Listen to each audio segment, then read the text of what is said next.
सम्मानित शिक्षक साथियों, जय हिंद। साथियों, आज के इस कालखंड में हम पुनः निष्ठा प्रशिक्षण के मॉड्यूल क्रमांक 1 पाठ्यक्रम और समावेशी शिक्षा पर चर्चा करेंगे। और साथियों, इस पर चर्चा करते हुए आज जो मैंने नोट्स तैयार किए हैं उन नोट्स के बारे में बताऊंगा। और आज के जो नोट्स है साथियों, वो है पाठ्यक्रम के ऊपर। पाठ्यक्रम, इसके पश्चात पाठ्य पुस्तकें, ठीक है। और इसी तरह हम अगले क्रम पे चलेंगे तो जो शिक्षण अधिगम सामग्रियां और अंत में हम देखते हैं सीखने के प्रतिफल। इस पर मैंने नोट्स तैयार किए हैं। जैसा कि मॉड्यूल में आपको बताया गया था कि जो शब्दावलियों है उसको सही क्रम से जमाएं। सबसे पहले क्रम पे क्या आता है? राष्ट्रीय शिक्षा नीति, इसके पश्चात राष्ट्रीय पाठचर्या की रूपरेखा, फिर आता है पाठचर्या, फिर पाठ्यक्रम। तो जो क्रम है साथियों, इन्हीं के बारे में मैंने बताने का प्रयास किया है। और साथ ही जो नोट्स मैंने तैयार किए हैं इसकी लिंक मैंने डिस्क्रिप्शन बॉक्स में दे दी है। आप वहां से इस नोट्स को डाउनलोड भी कर सकते हैं। साथियों, डाउनलोड करने के पहले मैं चाहता हूं कि आप इस नोट्स के बारे में जो जानकारी मैंने दी है उसको आप जान ले, समझ ले कि मैंने क्या बताने का प्रयास किया है। यदि इसके पश्चात आप नोट्स का अध्ययन करेंगे तो आपको भली प्रकार से भी समझ में आएगा। तो चलिए प्रारंभ करते हैं और देखते हैं नोट्स में क्या है। साथियों, शैक्षिक ढांचा के अंतर्गत अगले क्रम में हम बात करेंगे पाठ्यक्रम की। तो सबसे पहले जान लेते हैं कि पाठ्यक्रम क्या होता है। तो देखिएगा, पाठ्यक्रम को अंग्रेजी में करिकुलम भी कहा जाता है। और यह जो करिकुलम शब्द है लैटिन भाषा के कुरेर शब्द से बना है। स्पेलिंग देख लीजिएगा, CURRERE, कुरेर, है ना। इस शब्द से बना है और इस शब्द का अर्थ होता है दौड़ का मैदान। देखिए, अब दौड़ का मैदान से क्या आशय होगा, यानी करिकुलम शब्द से। यहां पर आगे लिखा है कि व्यक्ति को अपने गंतव्य तक पहुंचने के लिए एक समय तक दौड़ना पड़ता है, ठीक है। अर्थात आगे हम बात करें तो पाठ्यक्रम के संदर्भ में हम बात करें तो छात्र छात्राओं को अपने लक्ष्य की प्राप्ति के लिए पूरे वर्ष अध्ययन कर निर्धारित अवधारणाओं, ठीक है, ज्ञान को प्राप्त करना होता है। देखिएगा, यहां जैसे कि दौड़ का मैदान कहा गया है तो दौड़ का मैदान से आशय है कि व्यक्ति को अपने गंतव्य तक पहुंचने के लिए निरंतर रूप से चलना पड़ता है। उसी तरह से पाठ्यक्रम में छात्र छात्राओं को अपने लक्ष्य की प्राप्ति के लिए अर्थात जो निर्धारित अवधारणाएं हैं, ज्ञान के क्षेत्र हैं, उनको प्राप्त करने के लिए चलना होता है। और इसी सबसे बना है करिकुलम, ठीक है। आगे हम बात करें तो पाठ्यक्रम वह साधन होता है जिसके द्वारा शिक्षा व जीवन के लक्ष्यों की प्राप्ति होती है। पाठ्यक्रम उस साधन को कहा जाता है जिसके माध्यम से जो शिक्षा है और जीवन के लक्ष्य क्या है उसको हमारे छात्र छात्राएं प्राप्त करते हैं। और यह अध्ययन का निश्चित और तर्कपूर्ण क्रम है। यानी पाठ्यक्रम जो है अध्ययन करने का एक निश्चित और तर्कपूर्ण क्रम है जिसके माध्यम से शिक्षार्थी के व्यक्तित्व का विकास होता है। यानी पाठ्यक्रम जब इंसान पूरा कर लेता है, यानी जब छात्र छात्राएं पूरा कर लेते हैं तब उनके व्यक्तित्व का विकास होता है और वे नवीन ज्ञान और अनुभव को ग्रहण करते हैं। यानी पाठ्यक्रम के माध्यम से, या पाठ्यक्रम ही वह साधन है जिसके माध्यम से हमारे विद्यार्थी नया ज्ञान और नए नए अनुभव को ग्रहण कर पाते हैं। तो ये मैंने आपको संक्षेप में बताया कि पाठ्यक्रम क्या होता है, किसे कहते हैं पाठ्यक्रम। अब देखिएगा, संक्षेप में हम जान लेते हैं पाठ्यक्रम की परिभाषा, ठीक है। तो कोठारी शिक्षा आयोग के अनुसार इन्होंने पाठ्यक्रम की क्या परिभाषा दी है, आगे हम बात करते हैं। तो विद्यालय की देखभाल में उसके अंदर तथा बाहर अनेक कार्यकलापों से छात्र छात्राओं को विभिन्न अध्ययन अनुभव प्राप्त होते हैं। देखिएगा, विद्यालय की देखभाल में यानी विद्यालय में जब विद्यार्थी हमारे आते हैं, ठीक है, उस समय और विद्यालय के बाहर यानी अपने परिवेश में, समाज में, परिवार में, ठीक है, विभिन्न जो कार्यकलाप होते हैं, क्रियाकलाप होते हैं, छात्रों को उनसे अनुभव प्राप्त होता है। और हम विद्यालय पाठ्यक्रम को इन अध्ययन अनुभवों को समष्टि मानते हैं। अर्थात जो विद्यालय का पाठ्यक्रम होता है, ये जो सारी बातें, जो सारे अनुभव है जो विद्यार्थी विद्यालय में, समाज में, परिवार में प्राप्त करता है, उस सबको हम एक समग्र रूप में पाठ्यक्रम के रूप में मानते हैं। यही बात कही गई, यानी कुल मिला के कोठारी आयोग की परिभाषा ये कहती है। आगे देखिएगा, किसी प्रकार के शिक्षा का प्रशिक्षण के लिए निर्धारित उपविषयों अर्थात टॉपिक्स एवं संबंधित सामग्री की व्यवस्थित एवं सारूप में प्रस्तुति पाठ्य विवरण अर्थात सिलेबस कहलाता है। अब बात करें हम सिलेबस की, तो सिलेबस क्या कहलाएगा कि किसी भी प्रकार से शिक्षा या प्रशिक्षण यानी हम बच्चों को शिक्षा देना चाहते हैं या बड़े व्यक्ति भी किसी क्षेत्र में प्रशिक्षण प्राप्त करते हैं, ठीक है, शिक्षक भी प्रशिक्षण प्राप्त करते हैं, तो इसके लिए जो निर्धारित उप विषय हैं अर्थात जिन्हें कि हम अंग्रेजी में टॉपिक्स कहते हैं, एवं जो इससे संबंधित अन्य सामग्री है, यदि इन सबको हम व्यवस्थित ढंग से और एक सार रूप में, जिससे कि हमको सारगर्भित ज्ञान प्राप्त हो, में जो प्रस्तुत होता है उसे हम कहते हैं पाठ्य विवरण या सिलेबस। ठीक है, तो ये आपने समझा कि पाठ्यक्रम क्या है और संक्षेप में समझा सिलेबस के बारे में।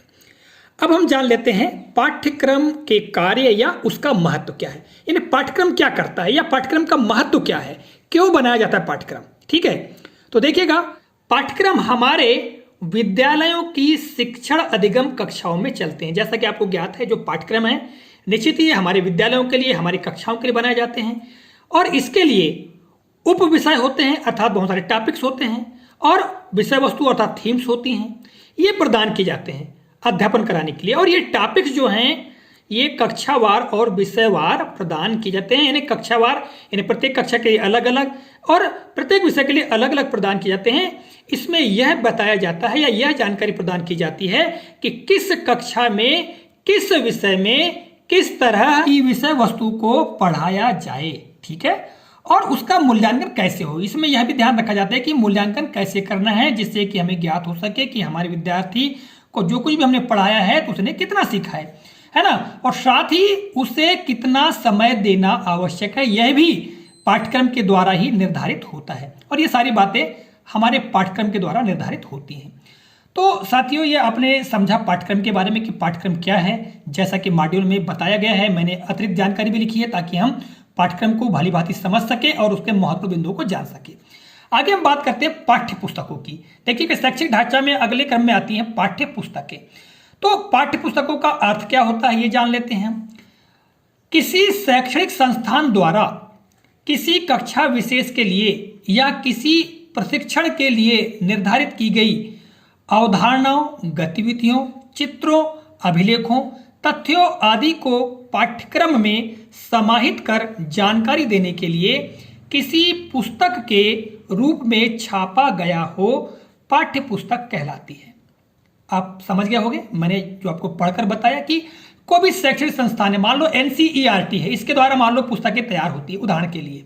ठीक है, तो इसके द्वारा किसी कक्षा विशेष के लिए या किसी प्रशिक्षण विशेष के लिए जो दक्षताएं निर्धारित की जाती हैं और उन दक्षताओं को पूर्ण करने के लिए जो अवधारणाएं, विभिन्न प्रकार की गतिविधियां, उसी में चित्रों, अभिलेखों, तथ्यों का जो समावेश होता है जिस पाठ्यक्रम में, और उसको फिर जानकारी प्रदान करने के लिए एक पुस्तक के रूप में छाप दिया जाता है, तो वह कहलाती है पाठ्य पुस्तक। ठीक है, पाठ्य पुस्तकों में पाठ्य वस्तु होती है अर्थात विभिन्न टॉपिक्स और उनका विवरण दिया गया होता है। जो पाठ्य पुस्तक होती है उसमें कई तरह के टॉपिक्स होते हैं, थीम्स होती हैं ना, क्षेत्र होते हैं, उससे संबंधित जानकारी प्रदान की जाती है। तो ये हो गई पाठ्य पुस्तकें, हमने इसका अर्थ समझ लिए। अब हम जान लेते हैं कि पाठ्य पुस्तक के क्या कार्य हैं या क्यों हमारे लिए महत्वपूर्ण है। पाठ्य पुस्तकें विद्यार्थियों में नियमित अध्ययन की आदतों का विकास करते हुए उनके मस्तिष्क में तर्क संगत ढंग से विचार करने के स्वभाव को पैदा करते हुए सतत रूप से ज्ञान के प्रकाश को फैलाने का कार्य करती हैं। आपने समझ लिया होगा कि पाठ्य पुस्तकों के कार्य क्या हैं। इन्हें कुल मिला के हमारे जो विद्यार्थी होते हैं उनकी नियमित अध्ययन की जो आदतों का विकास है उसमें पाठ्य पुस्तकें अपनी अहम भूमिका निभाती हैं। साथ ही छात्रों के मस्तिष्क में तर्कसंगत ढंग से विचार करने की जो क्षमता है उसको भी पैदा करती हैं और ज्ञान के प्रकाश को फैलाने का कार्य करती हैं। ठीक है, ये हुए पाठ्य पुस्तकों के कार्य। अब हम बात करते हैं पाठ्य पुस्तकों का निर्माण। ठीक है, पाठ्य पुस्तकों का निर्माण कैसे होता है, तो राष्ट्रीय पाठचर्या की रूपरेखा को ध्यान में रखते हुए, सबसे पहली बात यह है कि जो राष्ट्रीय पाठचर्या की रूपरेखा होती है उसको ध्यान में रखते हुए राष्ट्रीय स्तर पर जो है NCERT, इसका पूरा नाम है national council of educational research and training. ठीक है, हिंदी में कहेंगे तो राष्ट्रीय शैक्षिक अनुसंधान और प्रशिक्षण परिषद, जो कि भारत सरकार के द्वारा निर्मित स्वायत्त शासित संस्थान है और इसी के द्वारा पाठ्य पुस्तकों का निर्माण किया जाता है। ठीक है, और ये जो पुस्तकें होती है मॉडल यानी आदर्श पुस्तकें कहलाती हैं। ठीक है, तो ये आपने समझ लिया कि पाठ्य पुस्तकों का निर्माण किसके द्वारा किया जाता है, यानी NCERT के द्वारा, है ना, राष्ट्रीय स्तर पर। किंतु हम आगे देखेंगे तो बहुत सारे संघ शासित प्रदेश हैं और अन्य जो राज्य हैं इनके जो पाठ्य पुस्तकें हैं, जैसे कि मैंने यहाँ लिखा है कि संघ शासित व अन्य राज्य की पाठ्य पुस्तकों व केंद्र की पाठ्य पुस्तकों में अंतर व उसका कारण।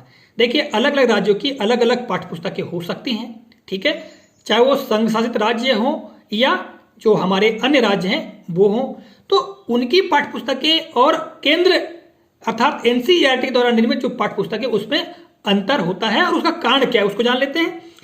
संघ शासित यानी केंद्र शासित जो प्रदेश होते हैं वह अन्य राज्य जो हैं कि पाठ्य पुस्तकों में अंतर होता है। क्यों होता है अंतर? क्योंकि भाषाई विविधता यानी अलग अलग भाषाएं होती हैं, अलग अलग प्रांतों की अलग अलग भाषाएं। दक्षिण भारत में चले जाएं तो अलग अलग भाषा है, तमिल है, कन्नड़ है ना, मलयालम है, बहुत सारी भाषाएं हैं। साथ ही सांस्कृतिक विविधता देखने को मिलती है। तीज त्योहार पर्व अलग अलग होते हैं, उनका खान पान अलग होता है। ये बहुत सारी विविधताओं के कारण जो उनके संदर्भ हैं यानी उनके क्षेत्र हैं, यानी उनको जो ज्ञान के क्षेत्र हैं या क्रियाकलापों के क्षेत्र हैं वो अलग अलग होते हैं। तो संघ शासित प्रदेशों व राज्यों की जीवन शैली, रीति रिवाज, परंपराएं, खान पान आदि को ध्यान में रखकर पाठ्य पुस्तकें बनाई जाती हैं, ठीक है, ताकि वहां के जो स्थानीय स्तर की जो जानकारी है वो विद्यार्थियों को प्राप्त हो सके। इसके साथ ही फिर विद्यार्थी का जो है वैश्विक ज्ञान की ओर अग्रसर होते हैं। सबसे पहले अपना क्षेत्रीय ज्ञान प्राप्त करेंगे, यानी राज्य स्तर पर जो भाषागत या सांस्कृतिक रीति रिवाज परंपराओं से संबंधित जो भी गतिविधियां हैं उनके संबंध में जानते हैं विद्यार्थी। इसके पश्चात में वैश्विक स्तर पर वो ज्ञान प्राप्त करने की ओर अग्रसर होते हैं। तो ये हमने बताया आपको पाठ्य पुस्तकों के संदर्भ में महत्वपूर्ण जानकारी जो कि मॉड्यूल में बताई गई है, ठीक है। अब हम शैक्षिक ढांचा के अंतर्गत बात करेंगे सहायक शिक्षण सामग्री। तो सहायक शिक्षण सामग्री भी महत्वपूर्ण होती है और ये हमारे विद्यार्थियों के लिए, शिक्षकों के लिए अभिन्न अंग होती है, उनके अध्यापन की अभिन्न अंग होती हैं, ठीक है। तो सबसे पहले जान लेते हैं कि सहायक शिक्षण सामग्री का क्या अर्थ है। ऐसी सामग्री या वस्तुएं जो छात्रों को प्रदान की जाने वाली शिक्षा को ग्रहण करने योग्य बनाते हुए उसे ग्रहण करने में सरल, सुगम, आकर्षक, हृदयग्राही तथा बोधगम्य बनाती हो, जो शिक्षकों के अध्यापन कार्य को सुरम्य, सुग्राही बनाती हो, शिक्षण सामग्री कहलाती है। मैंने गागर में सागर भरते हुए यहाँ पर शिक्षण सामग्री के संदर्भ में बताया कि ऐसी सामग्री या ऐसी वस्तुएं जो कि एक शिक्षक के द्वारा विद्यार्थियों को प्रदान करने वाली जो शिक्षा है उसको ग्रहण करने योग्य बनाती है और उस शिक्षा को एकदम सरल, सुगम यानी आकर्षक और हृदयग्राही यानी एकदम सरल तरीके से ग्रहण करने वाली और समझ योग्य बनाती हैं। और ये जो शिक्षकों का अध्यापन है इसको भी ये सरल कर देती हैं ताकि विद्यार्थियों को आसानी से एक शिक्षक अध्यापन करा सकता है। तो ये कहलाती है शैक्षणिक सामग्री। आगे हम बात करेंगे सहायक शिक्षण सामग्री का आधार। इनका आधार क्या है? तो देखिएगा, शिक्षण अधिगम सामग्री राष्ट्रीय पाठ्यचर्या की रूपरेखा, पाठ्यक्रम और पाठ्यचर्या के परिप्रेक्ष्य पर आधारित होती है। यहां जैसा कि मैंने ऊपर बताया कि जो राष्ट्रीय पाठ्यचर्या की रूपरेखा है और जो पाठ्यक्रम है और पाठ्यचर्या जो है उसके परिप्रेक्ष्य में इसी पर आधारित होती हैं। और इसके बाद जो है शिक्षक इन शिक्षण अधिगम सामग्री का प्रयोग करके जानकारी, जो सूचनाएं होती हैं, जो ज्ञान होता है उसको अपने विद्यार्थियों तक पहुंचाने का कार्य करते हैं। अर्थात जो सहायक शिक्षण सामग्री है उनका आधार होगा राष्ट्रीय पाठ्यचर्या की रूपरेखा, हमारा पाठ्यक्रम और पाठ्यचर्या। इनके आधार पर ही ये जो शिक्षण अधिगम सामग्रियों का निर्माण किया जाता है और फिर ये शिक्षक अपने अध्यापन में इनका प्रयोग करते हुए अपने विद्यार्थियों को ज्ञान प्रदान करते हैं। और आगे हम देखते हैं तो सीखने के प्रतिफल। जैसा कि आपने जो शब्दावलियां हैं उनको जिस क्रम से जमाया था शैक्षिक ढांचा के अंतर्गत, तो उसमें अंतिम क्रम पे आता था सीखने के प्रतिफल। साथियों, सीखने के प्रतिफल के संदर्भ में मैंने महत्वपूर्ण बातें पूर्व के कालखंडों में जानकारी दी है कि सीखने के प्रतिफल क्या होते हैं, है ना। उन वीडियोस को भी आप देख सकते हैं। मैं यहाँ संक्षेप में आपको बताना चाहता हूँ कि राष्ट्रीय शिक्षा नीति से लेकर सहायक शिक्षण सामग्री तक बच्चों को उन्नत शिक्षा प्रदान करने के लिए निर्माण और कार्यरूप परिणति तक कार्यकलाप किए जाते हैं। शिक्षक के द्वारा निर्धारित पाठ्यक्रम के अनुसार किसी अवधारणा को पढ़ाया जाता है तो यह निश्चित किया जाता है कि विद्यार्थी इससे ये बातें सीख लेगा और अपने जीवन में या समय आने पर उनका अनुप्रयोग कर लेगा। यही होते हैं सीखने के प्रतिफल।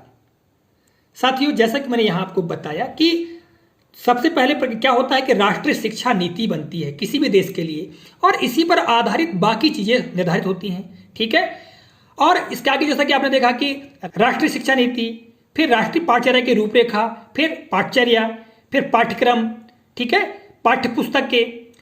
पाठ्यपुस्तकों के पश्चात यानी आपने देखा कि सहायक शिक्षण सामग्री, इन सब के बाद अगले क्रम पे आता है सीखने के प्रतिफल। तो सीखने के प्रतिफल मतलब यह है कि हम किसी पाठ्यक्रम के आधार पर यह निर्धारित करते हैं कि इसको पढ़ाने के पश्चात हमारा विद्यार्थी ये सीख लेगा और फिर समय आने पर अपने जीवन में उसका अनुप्रयोग करेगा या उस ज्ञान को आत्मसात कर लेगा। ये सब जो सारी बातें होती है यही सीखने के प्रतिफल होते हैं। देखिएगा, दूसरे शब्दों में कहें तो शिक्षक द्वारा पढ़ाई गई पाठ्य वस्तु से जो सीख लेना चाहिए, है ना, वही सीखने के प्रतिफल हैं। सीधे सीधे हम ये कह सकते हैं कि शिक्षक के द्वारा विद्यार्थियों को जो कुछ भी पढ़ाया जाता है और उनके पढ़ाए जाने के पश्चात विद्यार्थी जो कुछ भी सीख लेंगे, ठीक है, वही क्या होंगे, सीखने के प्रतिफल होंगे। तो साथियों, यदि और भी अधिक जानकारी इसके संदर्भ में चाहिए तो आप मेरे पूर्व में अपलोड किए गए वीडियोस को अवश्य देखिएगा। तो आज के कालखंड में मैंने आपको इन नोट्स के बारे में बताया। अब चलते सीधे व्हाइट बोर्ड पर। तो साथियों, इस तरह से इस कालखंड में मैंने नोट्स क्रमांक 2 जो है उनके बारे में बताने का प्रयास किया। आशा करता हूं यह जानकारी जो है आपको काफी रोचक और उपयोगी लगी होगी। चलिए, आज के कालखंड में बस इतना ही, विदा लेते हैं। मिलेंगे अगले कालखंड में किसी नए प्रकरण, नई जानकारी को लेकर। तब तक के लिए नमस्कार, जय हिंद, वंदे मातरम।